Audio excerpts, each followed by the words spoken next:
saya Mutiara Ramadina dengan NIM 2523197 dari jurusan Pendidikan Teknik Informatika dan Komputer kelas 1F.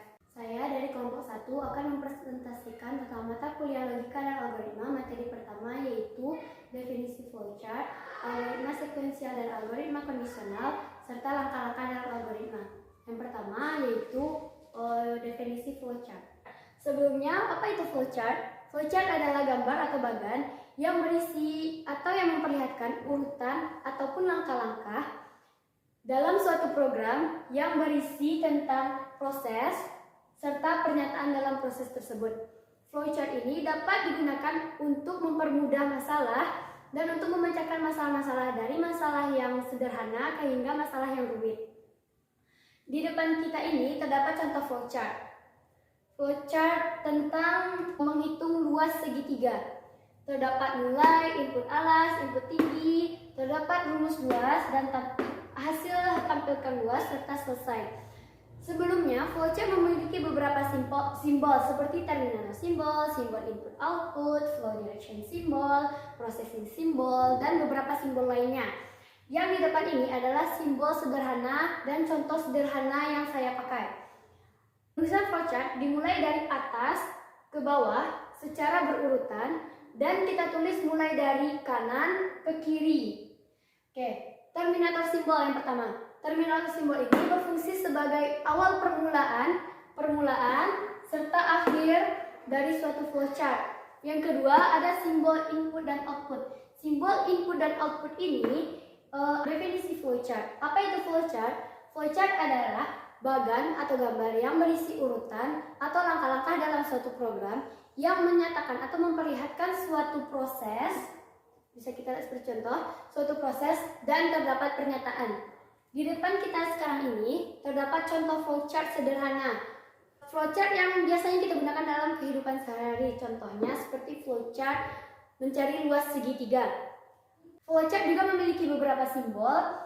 Terminator simbol berfungsi sebagai permulaan, mulai atau start, dan pengakhiran, selesai atau ending. Adapun simbol input output sebagai memasukkan input dan output yang akan didata oleh si program atau komputer tersebut. Flow direction simbol atau garis seperti ini adalah simbol penghubung antara suatu proses dengan proses lainnya. Terus ada processing simbol. Processing simbol di mana di dalam simbol tersebut atau di dalam simbol persegi panjang yang bisa kita lihat di depan ini, processing simbol tersebut berfungsi untuk memproses suatu flowchart yang sudah dimasukkan nilai dan angkanya lalu diproses oleh processing simbol tersebut. Flowchart kita temukan dalam kehidupan sehari-hari, seperti contohnya mencari luas segitiga, atau mencari luas persegi, atau dalam membuat teh, dan lain-lain. Baiklah, kita masuk ke materi kedua. Baiklah, kita lanjut ke materi kedua, yaitu algoritma sekuensial dan algoritma kondisional. Apa sih perbedaan algoritma sekuensial dan algoritma kondisional? Algoritma sekuensial adalah algoritma yang disusun secara berurutan dari tahap satu ke tahap yang lainnya maupun interaksi satu ke interaksi lainnya. Maksudnya, algoritma sekuensial ini dilakukan secara berurutan dan bertahap. Apabila interaksi atau tahap pertama belum selesai, maka kita tidak bisa lanjut ke tahap yang kedua. Apabila tahap kedua belum selesai, kita tidak bisa lanjut ke tahap yang ketiga.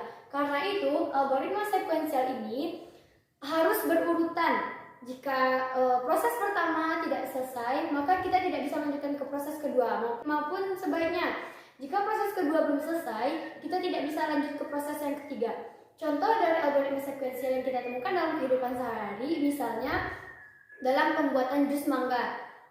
Dalam pembuatan jus mangga, awalnya cuci buah. Setelah mencuci buah, kita harus mengupas kulit mangga tersebut. Setelah mengupas kulit mangga, kita potong-potong kecil-kecil, lalu masukkan ke blender, kasih air, kasih gula, baru kita blender. Setelah blender, baru kita letakkan ke dalam gelas, dan jadilah sebuah jus mangga. Kenapa jus mangga termasuk algoritma sekuensial? Karena kita tidak mungkin mendahulukan langkah-langkah dari pembuatan memasukkan jus mangga. Seperti contohnya kita tidak mungkin memasukkan buah mangga bulat-bulat ke dalam blender, padahal buah mangga tersebut belum dikupas kulitnya dan belum dipotong kecil-kecil. Maka dari itu, algoritma sekuensial menuntut untuk berurutan dan tidak boleh jika proses satu belum selesai maka tidak bisa lanjut ke proses yang kedua. Seperti contoh pada definisi flowchart yang tadi, seperti contohnya menginput luas alas segitiga. Karena kalau kita tidak mengetahui alasnya berapa, tingginya berapa, kita tidak bisa mengetahui berapa sih luas segitiga tersebut. Misalnya dalam pembuatan kopi, pembuatan teh, dan lain-lain. Karena algoritma sekuensial ini banyak kita temukan di kehidupan kita sehari-hari. Baiklah, kita masuk ke algoritma kondisional.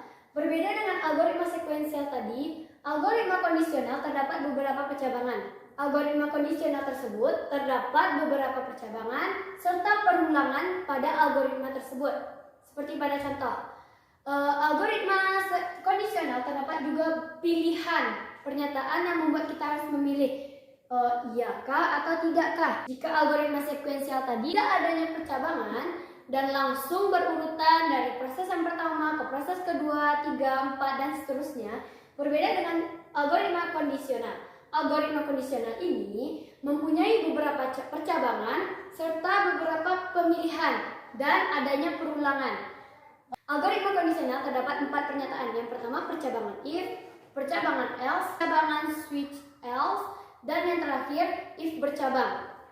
Yang terakhir adalah langkah-langkah konstruksi suatu algoritma. Langkah-langkah konstruksi suatu algoritma ada 3. Yang pertama sequence, selection, dan yang ketiga pengulangan. Yang pertama sequence. Sequence maksudnya adalah struktur urut yang dikerjakan secara berurutan dari atas ke bawah.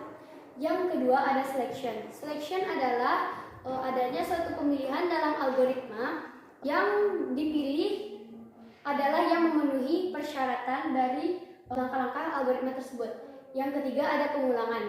Algoritma dapat melakukan pengulangan secara berkali-kali apabila di tengah proses adanya kesalahan atau kejanggalan. Sekian dari saya. Assalamualaikum warahmatullahi wabarakatuh.